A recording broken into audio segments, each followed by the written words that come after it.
if you notice how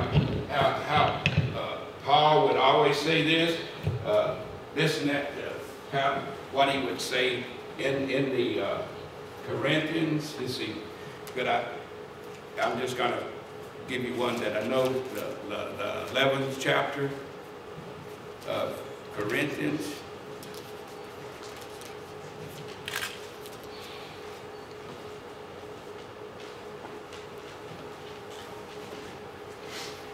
Let's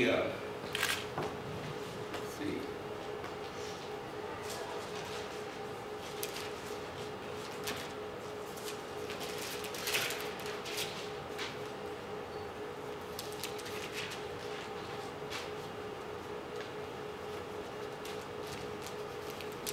Which Corinthians? 11th chapter of Corinthians. That 1 Corinthians? 1 Corinthians.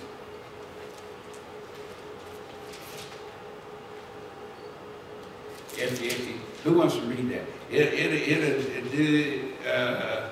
He'll start at the 12th verse.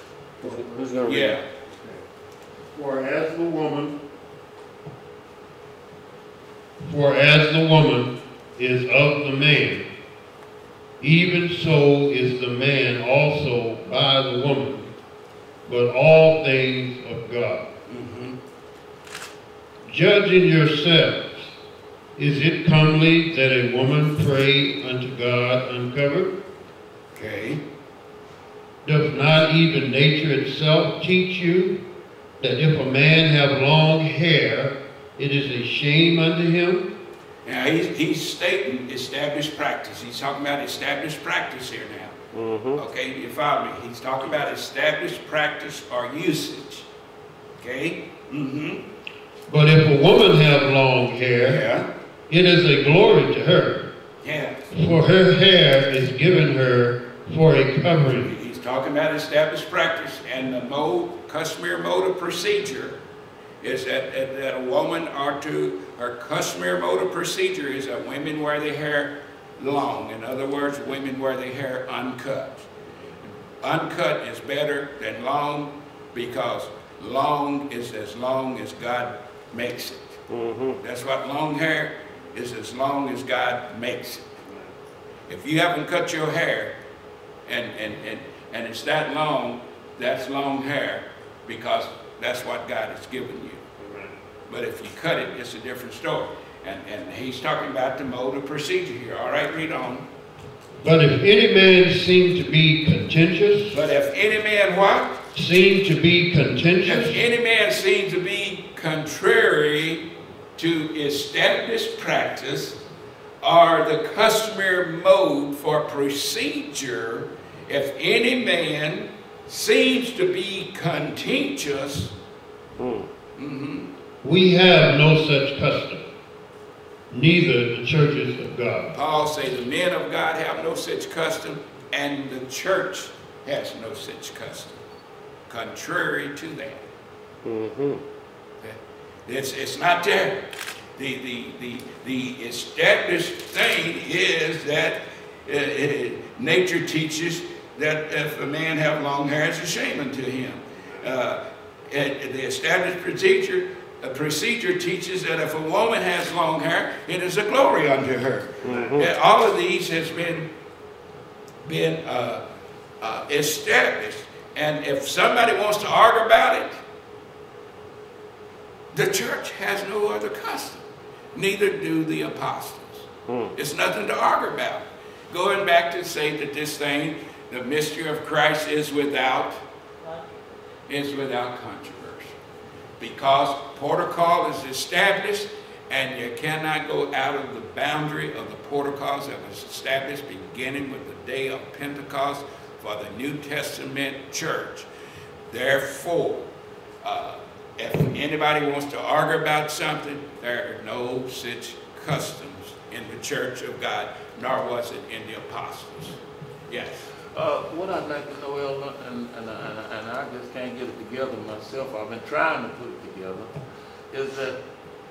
is how that we have gotten into a different method of starting a service, our opening service.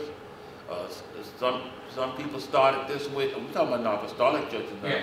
Some people started this way. Some people started that way. But now, when I was coming up, and the apostolic churches were just getting hot in this country, they had one way of starting it, and that's the way I started it this morning. That's right. But now they started all kind of ways, and you know, telling what they might just do. I mean, what do you have to say about that? Say exact. Read it again. If a man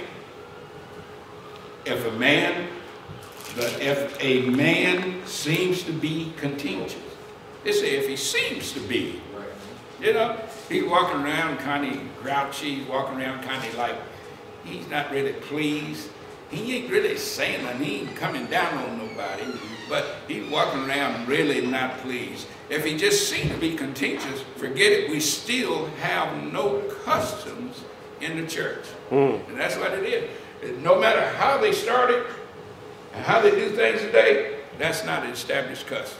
Established custom is here in the scriptures, demonstrated beginning at Pentecost of the church.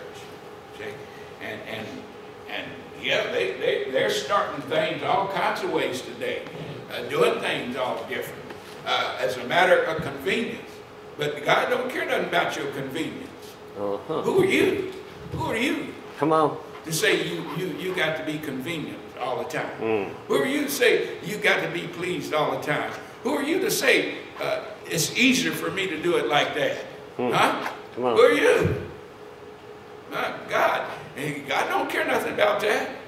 God cares about you keeping his commandments and living above sin. And that's what he cares for.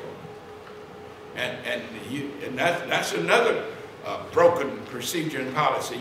You got these preachers going around telling people, telling the young kids, you can't live without sinning. You can't live without sinning. You can't live without sinning. They're saying it. Every one of them are being run out of town. All right. All right. I'm serious. Amen. Are being run out of town. He's going to present to him a holy church. A church without Spot. spot or wrinkle. What are spots and wrinkles? That's sin and transgression. Huh? He said, Abraham, you done messed up, and that's why I didn't talk to you for 13 years. You were my friend, but you went wrong. See, when you go wrong with God, he'll cut you loose. Huh? And these people that've been cut loose, they still jumping up and down, still praising and everything, but they've been cut loose. Huh? Oh yeah, they don't realize it.